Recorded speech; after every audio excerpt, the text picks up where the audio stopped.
Madam Chair, core purpose of the special political missions is to aid the United Nations in meeting its objective of maintaining international peace and security.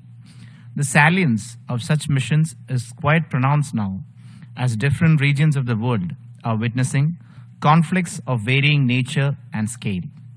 The menace of terrorism is a major global threat that adversely affects the prospects of peace. India's position in this regard has been clear and categorical. Terrorism in all its forms and manifestations needs to be condemned. The current agenda of peace witnesses a complex interplay of conventional and emerging threats. Newer challenges, such as weaponization of new technologies, including through the use of hate speech and disinformation, have taken shape. This calls for concerted action by all stakeholders who are invested in peace.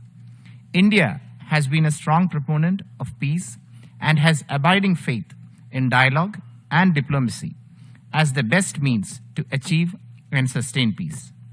We have reiterated our position on several multilateral and bilateral platforms. It is therefore natural that our commitment to peace is manifested in our actions. Our contribution to peacekeeping stands out in this regard. With around 290,000 troops till date, India has been the largest cumulative contributor to the UN peacekeeping. 180 Indian peacekeepers made the supreme sacrifice towards this cause. UN Secretary General, in his report on special political missions, has underscored the importance of gender representation. On this score also, India has the distinction of being the first country to deploy an all-women-formed police unit to a peacekeeping mission at the United Nations mission in Liberia from 2007 to 2016. Peacekeeping is one dimension. There are other critical elements such as peacemaking, conflict resolution, negotiation, peace building, which are also associated with special political missions.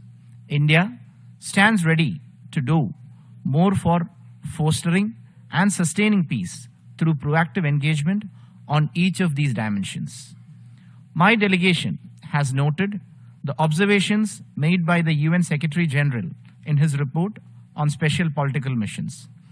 It has been outlined in the report that national actions are at the center of all peacemaking and peace-building efforts.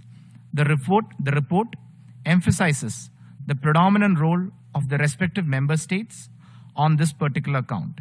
India would like to stress that special political missions need to be driven by the spirit and principles of impartiality, consent of parties, national ownership, and national responsibility must be respected at all times.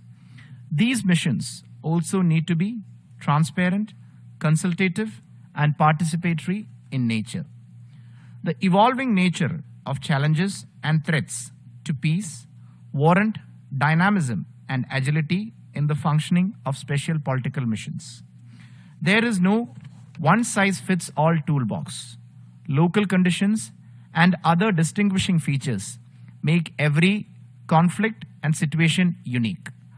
Defining characteristics of each of these situations demand tailor-made responses, and such an approach is central in the context of special political missions.